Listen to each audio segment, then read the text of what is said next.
Hello again, this is Divine Erdrick, and it's time to geek out some more over Path of Exile. And one of the reasons I often hear that people don't end up trying or enjoying Path of Exile is that it can seem like the game is just too complex.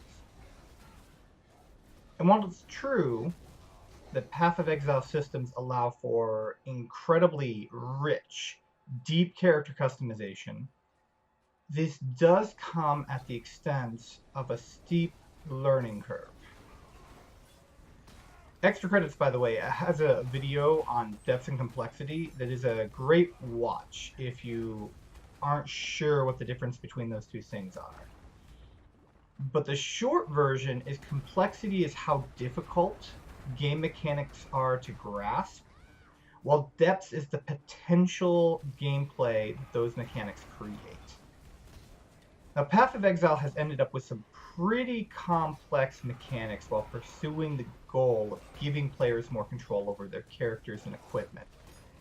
But at the core of Path of Exile's mechanics is actually a very simple structure. A simple seed, if you will, from which this massive tree of interwoven mechanics is grown. And I think knowing where all of this came from really helps in understanding all of those systems. And that seed is the rule of three. Path of Exile has based all of its mechanics around three primary character archetypes. It's from here that all of the mechanics in the game are born. Now, as a gamer, you're probably familiar with all CRPGs being based around three basic character types: tank, healer, and damage. Even my favorite RPG series, Dragon Quest, when it introduced party mechanics into JRPGs, it introduced them with these three characters. Your starting character, the tank, the prince who is a healer, and the princess who is damage dealer. But this doesn't work in this case, because if you're familiar with action RPGs, you know that while you can make tanks and healers, the focus is nearly always on dealing damage. Still, though there are debates to be had on how many archetypes you need for any game and what counts as a true archetype or a hybrid, 3 just makes a great number for game mechanics. It's just enough choice that players feel their decisions are meaningful, while limiting the pool of options that the designers themselves will have to balance. But even if we can simplify characters down to 3, where does that put us for Path of Exile and action RPGs? If it's all damage all the time, how do you separate it into 3 archetypes? And here you don't have to look any further than the game that started it all, the original Diablo, with the warrior, the rogue, and the mage. Grinding Gear Games decided to base its classes around these particular 3 archetypes, and everything about your character is based around the concept of these 3 archetypes and hybrids of them and their mechanics. They even color-coded everything. So let's start with the 3 main archetypes, their colors, and the concepts around them. So the first color is red, crimson, the color of blood. Red in Path of Exile represents might and is embodied by the Marauder class and the Strength stat. Strength is all about getting up and close and personal with the enemy and breaking them apart with overwhelming power. Its weapons are the heavy, brutal melee weapons: axes, maces, six-bladed swords, even your fists. Its element is the element of fire. Enemies engulfed in a great fire can become ignited, and they continue to burn even after they leave the flames. Now, the magic of strength is focused around calling forth the power and might of the earth to rain rocks and lava on its foes. Since strength deals damage by tearing its way through its opponents with brutal weaponry, its ailment is bleeding. Foes struck by mighty blows of a strength-based character will continue to lose health from their wounds, and this is made worse if they try to flee and escape the onslaught. Since strength is all about getting stuck in, the defensive stat of strength is armor. Armor helps protect the mighty warrior from physical blows, but it does little to stave off the power of magic or the elements. This defense can also be represented by pure physical damage reduction. Strength characters also have the largest life totals, allowing them to take more damage before needing to end their assault. And so armed, the Marauder can crush his way through the enemy, sundering the earth and pouring its molten blood in his wake as he shrugs off enemy blows. The second color is green, Viridian, the color of life and nature. Green in Path of Exile represents skill and cunning and is embodied by the Ranger class and the Dexterity stat. Dexterity is all about nimble, skillful motions, striking from afar and striking with speed and precision. Its weapons are the bow and light blades. Its element is ice, which it can use to numb the opponent and stay that step ahead. An enemy struck by a powerful enough blast of ice might even become frozen in place. Because Dexterity also embodies cunning, however, its magic often utilizes many elements so that it always has the right tool for the job. Its ailment is poison, allowing its quick subtle strikes to do far more damage and take more advantage of vital areas. As the fight continues, more and more poison works its way into an enemy's system, ensuring that if the first hit didn't do the job, they will not survive many more. Dexterity always wants to take advantage of mobility, and so its defensive stat is evasion. This allows the skilled fighter to avoid damage altogether. It can be further refined in the dodge stat, giving the dexterous character a flat chance to avoid any attack. One can even use such skill to dodge magic. Should a blow land, Dexterity is also tied to alchemy, flasks, and potions. The dexterous character can use flasks more readily to more effect and even benefit in different ways than others. So with skill and cunning, the Ranger dashes through the enemy, striking from afar with her bow and up close with fine blades. Her magic and alchemy ensure she is always a step ahead of the opponent. The third color is blue, Cobalt, the color of the arcane forces of Ray class. Blue represents arcane power and is embodied in the Witch class and the Intelligence stat. Intelligence is all about spells and magic, blasting foes apart with elemental forces. Its weapons are magic itself and wands to channel its might.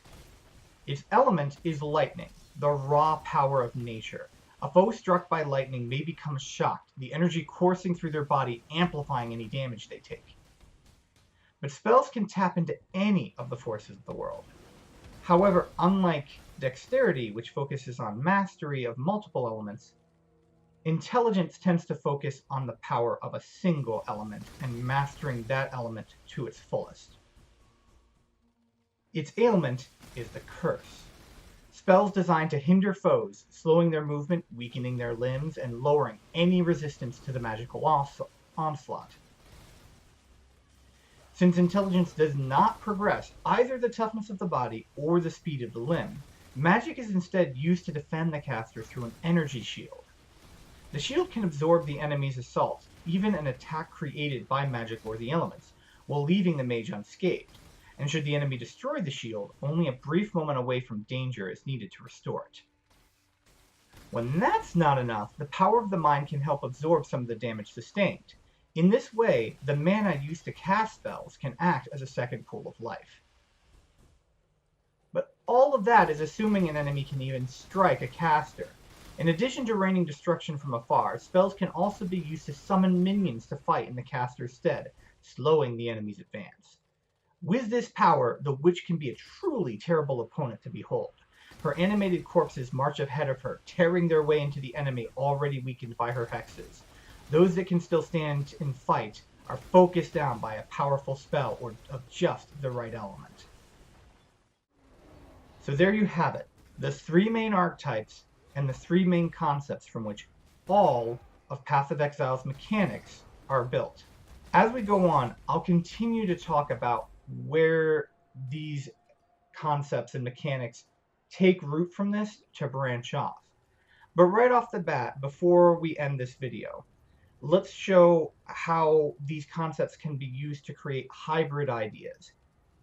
So as an example, we'll look at 3 of the remaining classes, the hybrid classes. These classes combine 2 of the archetypes I just listed to create something new that you can still see the sources of in those original archetypes. So when we combine might and magic, we get the Templar. The weapons of might and magic are the staff and the scepter, and they can enhance spells and elemental damage while still dealing formidable melee damage as well. In addition to fire, spells, and minions, and the magic of the might and earth can combine to make totems, which can create a variety of effects. And a new ailment has recently been introduced to represent that special combination of wounding your opponent and cursing them. This ailment is called the Brand. Brand summon damaging spells against the afflicted enemy. When you combine skill and might, you get the Duelist. The Duelist's strong arm and speed make him a natural swordsman, with life rapiers striking with deadly critical attacks. Skilled attacks allow for easy wielding of 2 weapons at once, allowing for a compromise between offensive power, a defensive stance, and speed of attack. Another new ailment has also recently been introduced to round out this concept. Impaling attacks penetrate into enemies, causing them to take more damage from any physical attacks that come. When you combine skill and magic, we get the Shadow.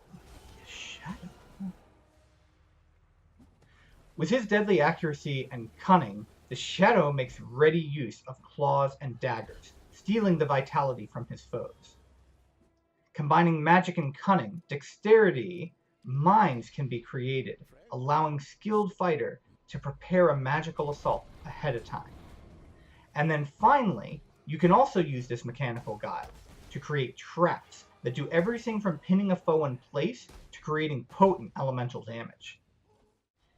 Now, I haven't covered everything that goes into the rule of 3 here, and the rule of 3 doesn't actually cover every mechanic in Path of Exile. For example, some mechanics are intended to embody all 3 aspects that I described before. The final character, for example, is the Scion, and she is balanced between all of those aspects and can be used to kind of create custom characters that don't fit into this pattern. Another example is auras. These are magical effects that permanently age your character, and they can generate all manner of different effects to help you as you battle the foes of Ray class. And of course, since the game has come out, the Challenge Leagues have introduced tons of new mechanics to the game, and many of these mechanics have strayed far from this original foundation of the Rule of 3. But these mechanics tend to be a little bit more bite-sized, so it'll be a little bit easier to go over them to begin with. So that's it. That's the Rule of 3. My hope is that as we go into more depths with Path of Exile's core mechanics, you can keep this Rule of 3 in mind, and it will help you as you try to understand all of the various mechanics that I discuss in future videos, especially when we get to Skill Draw Zone. This has been Divine Erdrick, and I'll see you all in Ray class.